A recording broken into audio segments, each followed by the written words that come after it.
Greetings to all you out there dealing with Akron hiphop.com. AkronHipHop.com, we're in the building. What up, Kofi? You. We in the building, it's another day. I thought you was already traveling the cosmos in Senegal, Ghana, Khemet, but you ain't out of town yet. When you gonna be out of town pretty soon? Yeah, I got a couple more weeks left, a couple more weekends. I'll still be out there in Hartville and Rogers and even over in Y-Town. So tell them about your pop-up business that you got, man. It looked dope. I saw it on social media. You got a real life store, a mobile store? Yeah, I got the African Love pop-up store. We pop up here, we pop up there, we might pop up anywhere. Hey, I like that slogan, man. So what we gonna do today? What are we talking about today?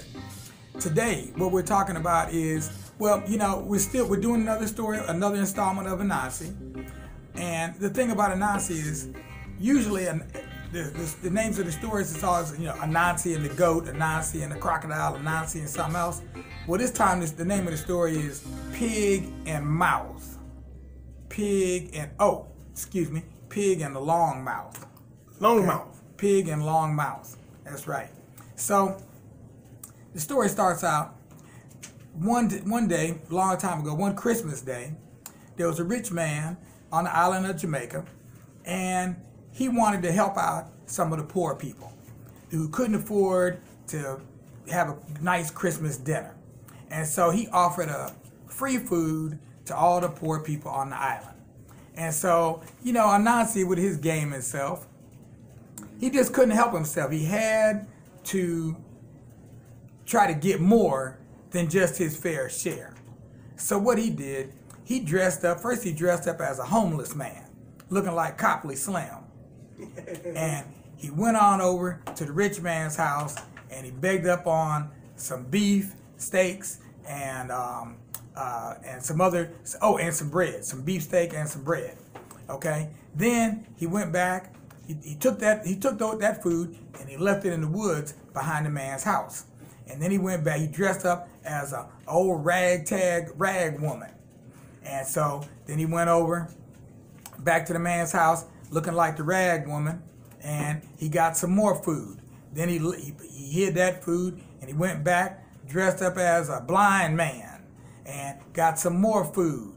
Then he hid that food, he went back, he dressed up as a lame child.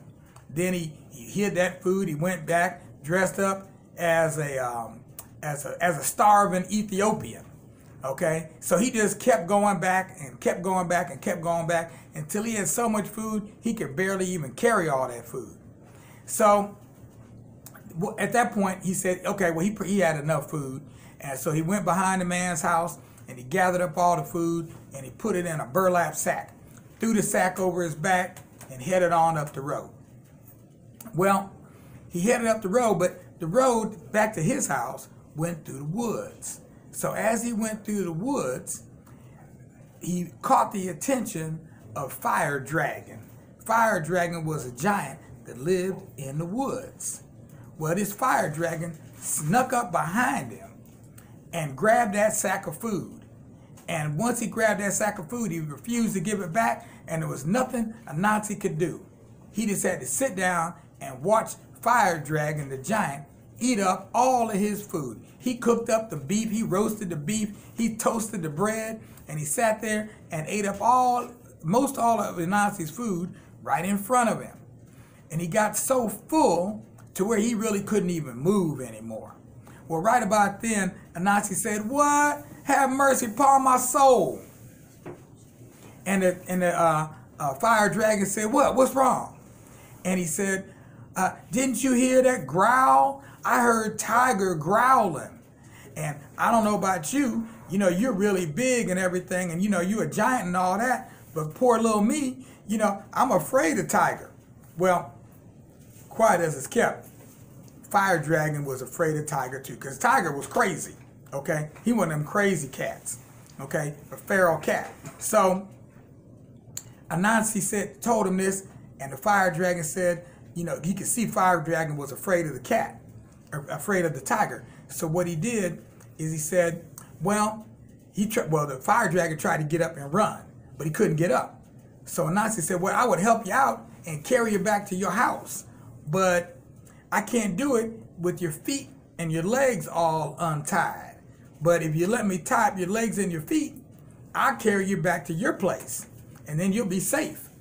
So the fire dragon said, okay, and he got him some whisk out of the trees over there, made him some rope, and tied the fire dragon up.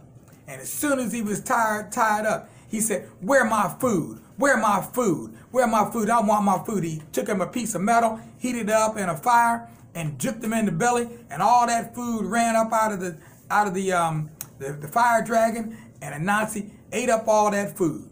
But after he finished eating up all the food that the dragon had eaten, Anansi had a really long mouth, and he didn't know what to do because he didn't want to be walking around with no really long mouth.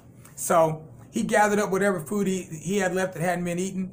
He went back he was headed back to his place. Well, on the way back, he ran into the pig. And when he ran into the pig, he started talking to the pig about the fact that what he could do with all this food, etc. And so what ended up happening is that Anansi convinced the pig to go jump in the lake and take a little swim. Well, when he did it, he had to take off his mouth. So Anansi took off his mouth, and the pig took off his mouth, and he said, well, pig, you go ahead and jump in the lake first. Pig jumped in the lake. Anansi stole the pig's mouth, put it on his face, and that's why the pig has a long mouth today. Because the only mouth left for him was Anansi's long mouth. Jack man, daughter, me no choose none. I tell this story until it's done. You better say it and don't delay it. Hey man, tell somebody if they want to get in contact with you for some of these stories that you do. You even talk to the children, the youth, and everybody with these stories in person. Tell somebody how to connect with you. www.blakfacts.org. That's where you can find me every day, as you soon will see. Well, have some fun and get something done. Absolutely.